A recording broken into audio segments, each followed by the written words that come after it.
umurwa w'amahoro ibyishimo giteka ngiringiye kuzinjira mu rugo rwo kwa data tukibanira iteka haleluya kwa data ni mw'ijuru haleluya mukizera umurwa w'amahoro ibyishimo giteka ngiringiye kuzinjira mu rugo rwo kwa data tukibanira iteka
indwara no gupfusha n'iby'igihe gitoya tukigera iwacu tugasisimi isi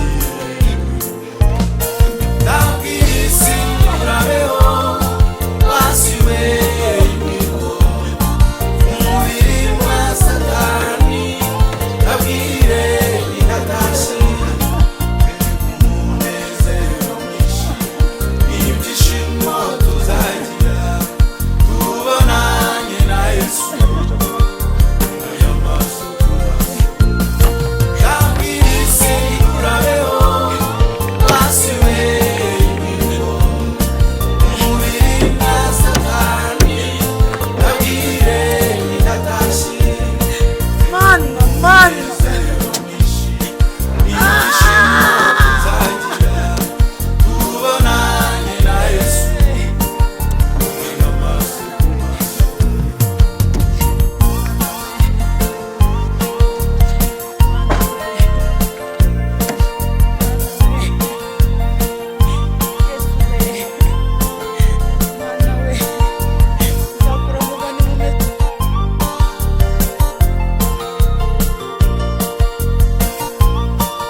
akenshi uhinduka nk'amaganya ariko mw'ijuru tugezeyo tuzakirwa na Yesu Kristo Imana izaturirimbira nanjye nzafata inanga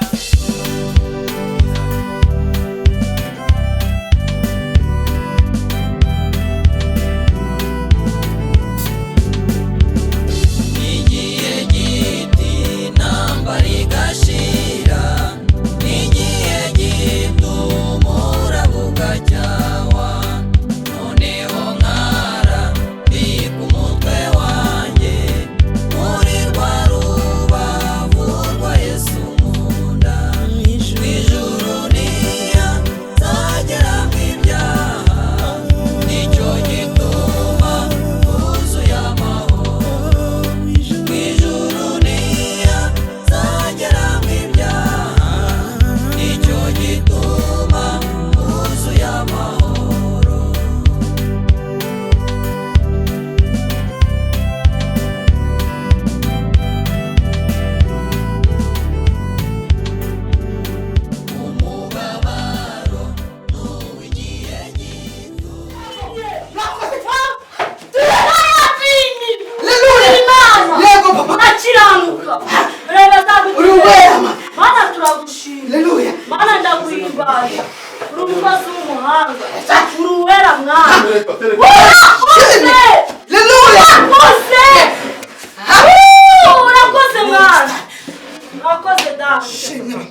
ndagushimye kugose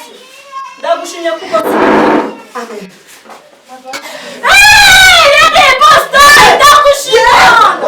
mana uruwe yego haleluya nakoze mwana nazonye nakurirukundi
ikibanze nuko twakwitegura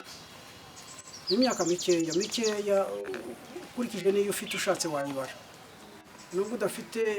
ubuzima bwawe mu kuboko kwawe ariko umwanya nk'uyu niwo mwanya mwiza umuntu kwitekerezaho uriya yari muto adutanze nawe uracyari muto wagenda ngeweho ni vuba ahangaha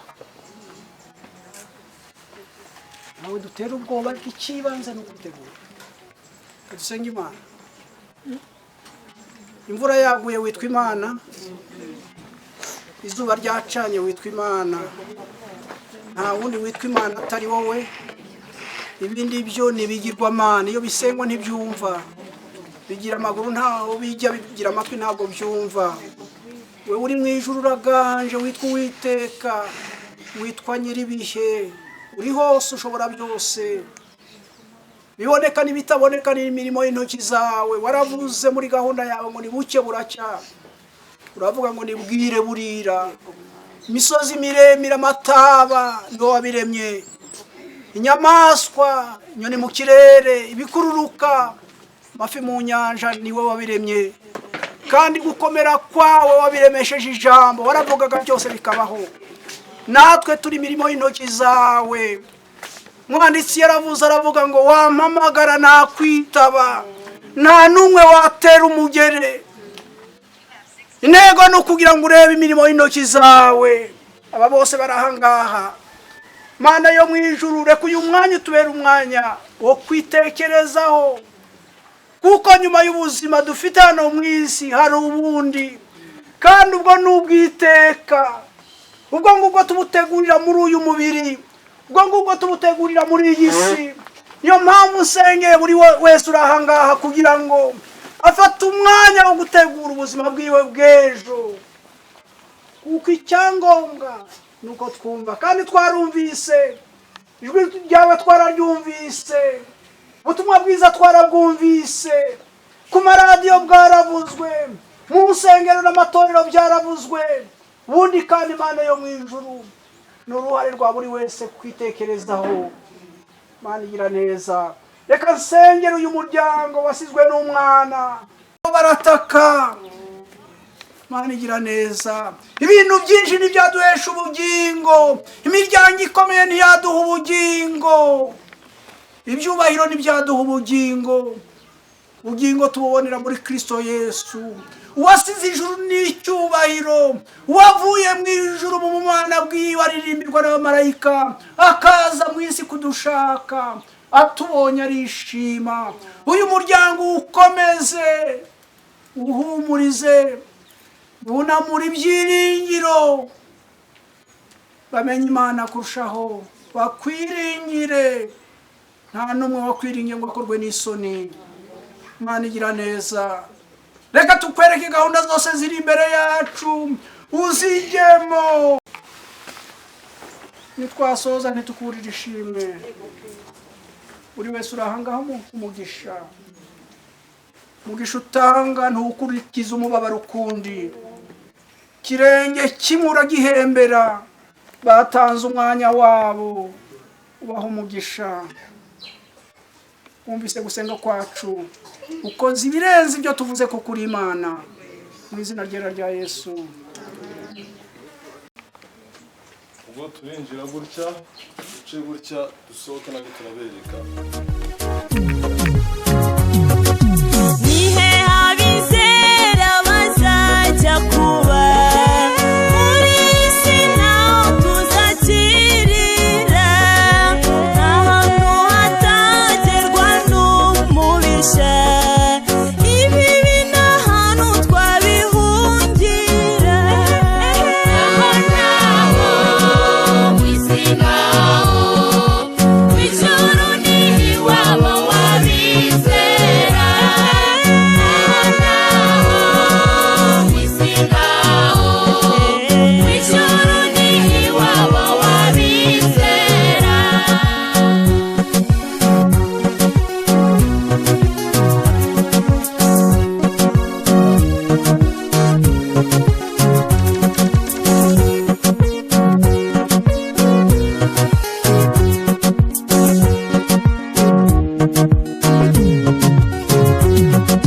tuzimuka mw'isi tugera iwacu, naheza twubakiwe n'umukiza. Mana yacu ari amazu menshi, yubakanywe isuku tutarabona. Niho niho ni iwacu, n'ubuturo bwiza tuzahoramo. Niho niho ni iwacu, n'ubuturo bwiza tuzahoramo.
nziza vuzwa mu ijuru, habaye urya munsi mwiza uhebuje, abakijijwe bo mu isi bose bazamwitaba, abakoranirize mu ijuru rye. Tarumbeta ya mwana itakapoliambara, milele itakapopambazuka, na wale wenye haki watakusanyika ngambo, majina yaitwa poloniweko. Majina yaitwa po, majina yaitwa po, majina yaitwa po, majina yaitwa po niweko. Ugazaza hamagara, amazina yawe bose mu gitabo cy'ubugingo, ziko zumva izina ryanjye bitaba.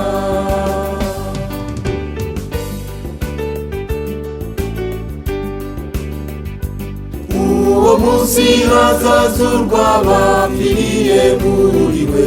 bave mu bituro nk'umucunguzi,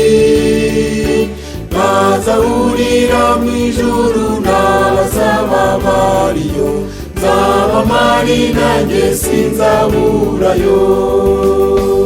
Wafu wa Kristo wafufukapo siku ile, tutashiriki na fahari yake. Waliochaguliwa watakaribishwa kwake, majina yaitwapo niweko. Majina yaitwapo, majina yaitwapo, majina yaitwapo, majina yaitwapo niweko. Ugazaza hamagara, amazina yawe bose mu gitabo cy'ubugingo, ziko zumva izina ryanjye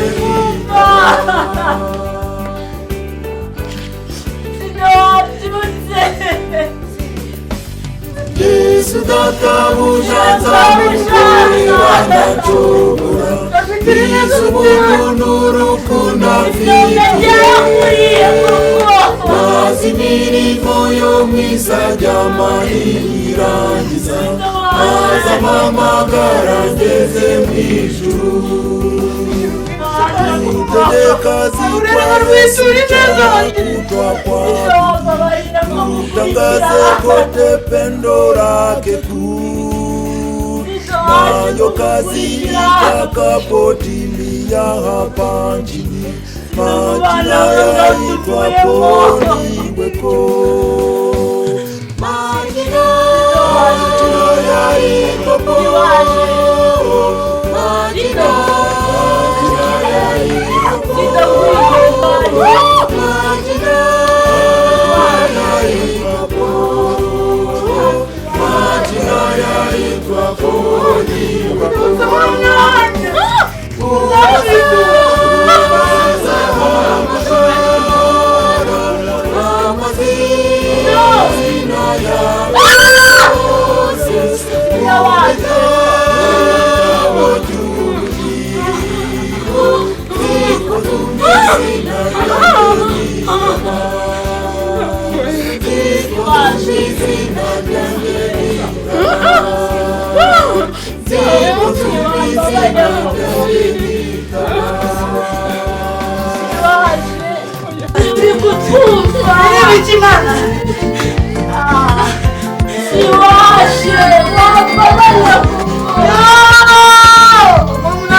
arakunda afasha abashavuye wizera ijambo rye kandi wirira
Umugenzi hano muri yisi yakaga nifuza cyane kujya mu ijuru kwa data kuko hano mu isi hari ngorane gusa nduhijwe cyane n'ubuzima bw'isi nifuza cyane kwibanira na Yesu kuko yankunze kandi akanyitangira nzamuhimbaza iteka ryose kuko we niwe mucunguzi w'ukuri nifuza cyane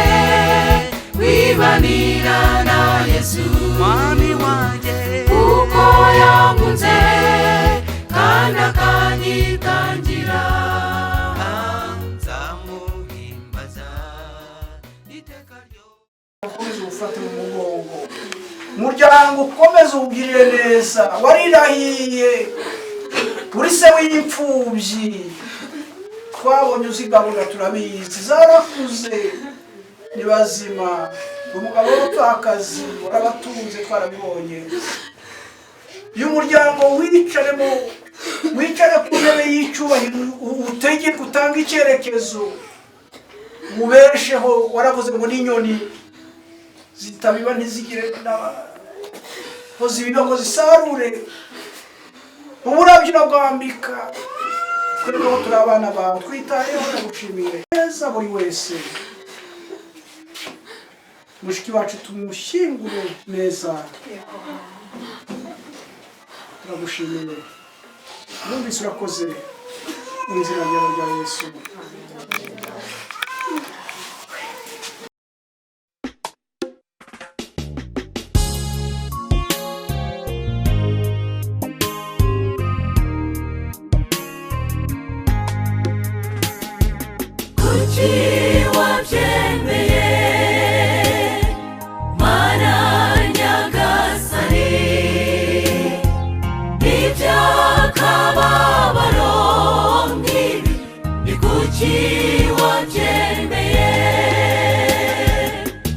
amarira ni menshi reba imiborogo duhora twibaza mana ni kuki wabyemeye iyo nibutse iryo joro ijoro ry'imiborogo iryo wemeyemo yuko abacu batuvamo bintera kwibaza kuki nyagasani wemeye ko tubabazwa be n'aka kageni ni kuki wabyemeye mana nyagasani iby'akababaro nk'ibi ni kuki wabyemeye amarira ni menshi reba imiborogo duhora twibaza mana ni kuki wabyemeye mu rusaku rw'impanuka urupfu rwatugendereye mana wemeye ko gatari asezera ku isi ndugu amosi manzi umuhungu witondaga turabibuka twese ntituzabibagirwa mana kuki wabyemeye mana nyagasani iby'akababaro nk'ibi ni kuki wabyemeye amarira ni menshi reba imiborogo duhora twibaza mana ni kuki wabyemeye turababaye mana kandi nawe urabizi ariko muri byose shimwa kubw'aya mirimo myiza iyo wemeye ko abo bagaragu bawe bakora muri iyo minsi mikeya bamaze ku isi turayibuka imirimo yanyu myiza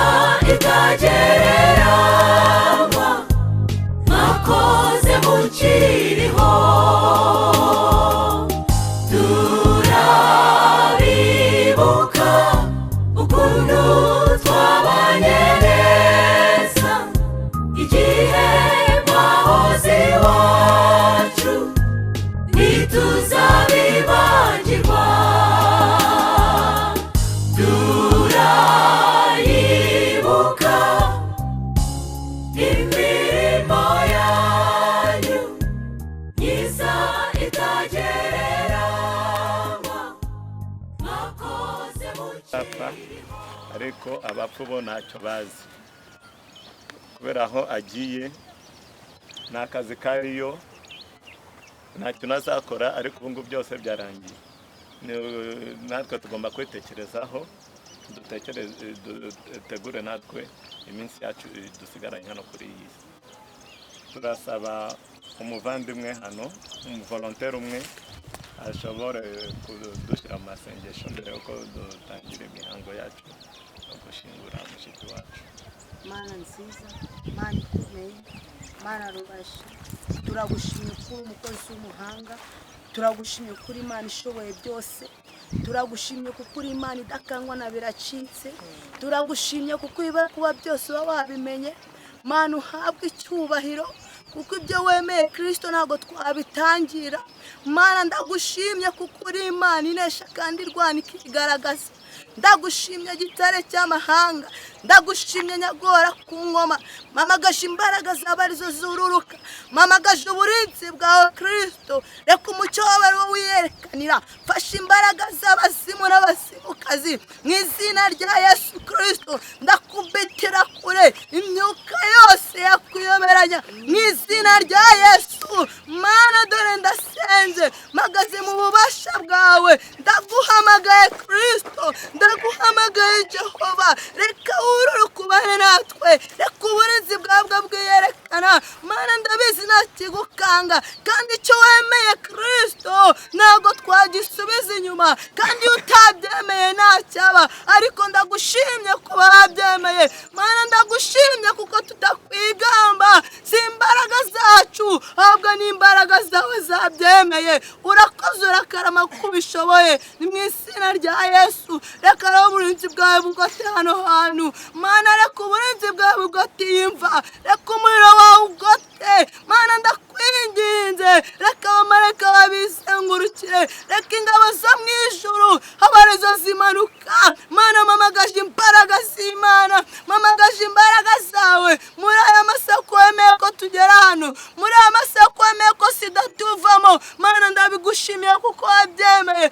iyo utabyemeye ntabwo yari kutuvamo uhabwa icyubahiro kuri umukozi w'umuhanga urakoze urakarama ni mu izina rya Yesu Kristo amen. turasaba abari bateruye imva kuyishyira niho niho iwacu ubuturo bwiza tuzahoramo niho niho iwacu ubuturo bwiza tuzahoramo Yesu ugira atakubugingo budashira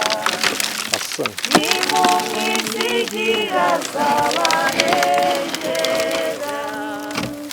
muze mwese dushengere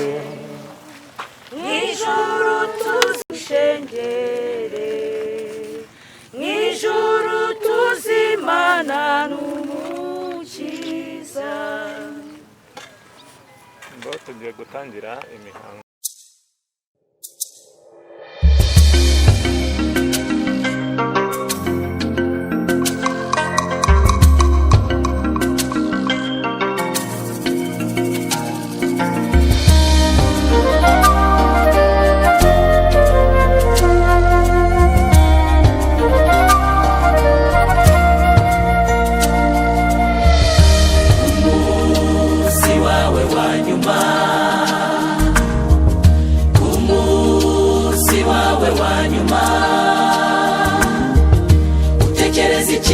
uvuga wiki witeguye ute nshuti yanjye ubwo uzaba winjiye mu cyumba gikomeye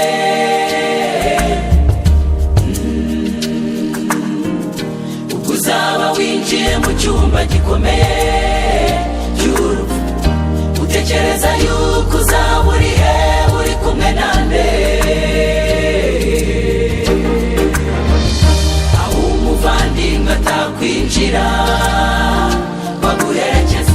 aho umuturanyi atagera oya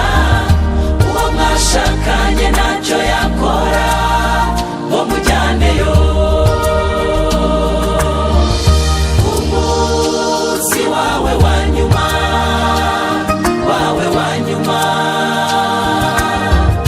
utekereza iki witeguye ute nshuti yanjye nyamara Yesu niwe wenyine tuzinjirana tugeraneyo y'amazi maremare niwe wenyine tuzambukana shaka Yesu niwe wenyine uzaba ukeneye ku munsi wawe wa nyuma niwe wenyine muzarangizanya urugendo amahoro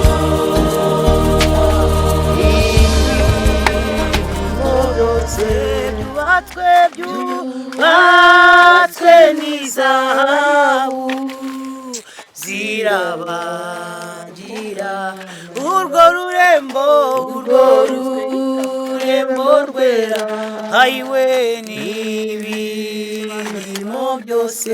rwubatswe n'izahabu zirabagirana.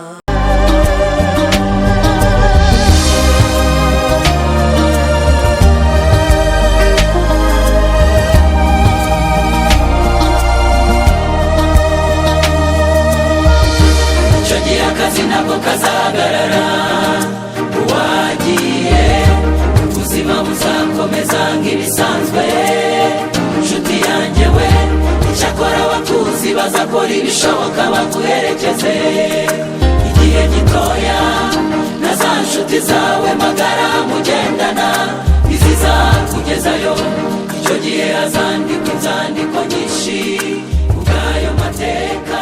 bamwe batiruhukira mu mahoro wari umuntu mwiza. mbere na mbere mbanje gushima Imana burya muri byo waririmbye ngo Imana ifite amagare menshi kandi muri iryo gare harimo iryanjye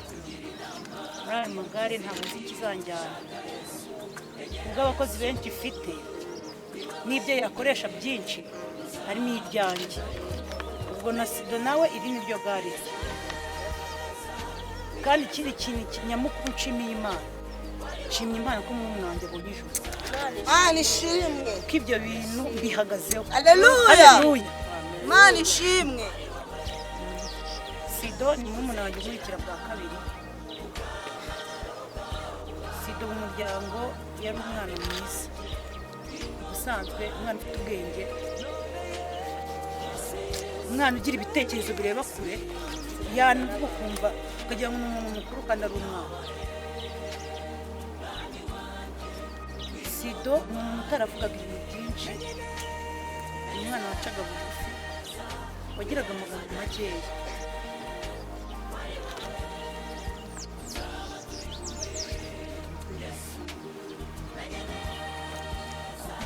Dushimiye Imana rero yemeye kumutwara, nuko ibonye ko igihe cye ari iki n'imyaka afite ari iyi ngiyi agomba kuruhukiraho, twe ntacyo twarenzaho, nta n'ukwezi kumwe twarenzaho Imana yavyujuje. Ubwo rero Sido gutwara kwe nyine byaramundwara nyine ziyoberanye, ibyo namugezeho nyine uko ameze tujya kwa muganga, tugeze kwa muganga Kacyiru transferi ya CHK, tumarayo iminsi mikeya, umwana ibonye ya minsi igeze n'isaha n'itariki tumwisubiza, turabyakira nyine kuko ariko yabishatse kandi no kuba dufite imbaraga niyo. Nta byinshi mfite byo kuvuga, gusa ikinejeje mu mutima wanjye ni uko abonye ubugingo.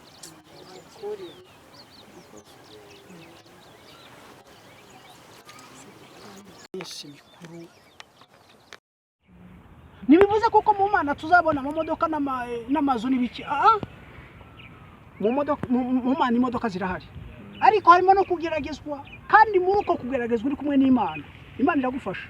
Ni nkaho uri mu ikinya, ntabwo byumva. Rero bana bacu, nshuti bavandimwe, mwihangane, mwikomeze ku Mana yanyu, mwikomeze ku Mana yanyu kugira ngo muzagire iherezo ryiza. Kandi kugira iherezo ryiza bisobanuye kugira ubugingo bw'iteka, kandi ubugingo butarimo kubabara, ubugingo buri mu ibyishimo umuntu atarabona, utari wumva umunyengo uruta abami bo ku isi bakomeye. Sibyo? Imana ibamugisha. Wari umuntu mwiza, abandi bati tuzahora tukwibuka, ugendere ariko byose bizaba byarangiye. Nakugira inama iruta izindi, shaka Yesu, egera Yesu, niwe wenyine uzakugezayo. Menye neza iherezo ryanjye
ijambo ryayo bikemera, tunezerewe n'Imana tubabaye, nabwo niyo ihamagaye umuntu ntarara ku isi irakomeye.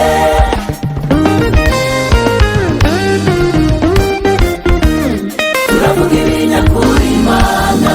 twiboneye, turavuga iby'amateka yawe twumvise, si inkuru mpimbano y'Imana, ni wowe Mana yo kwizerwa, hari ibyo twasomye mu bitabo turemera, hari ibyo twumvise mu mateka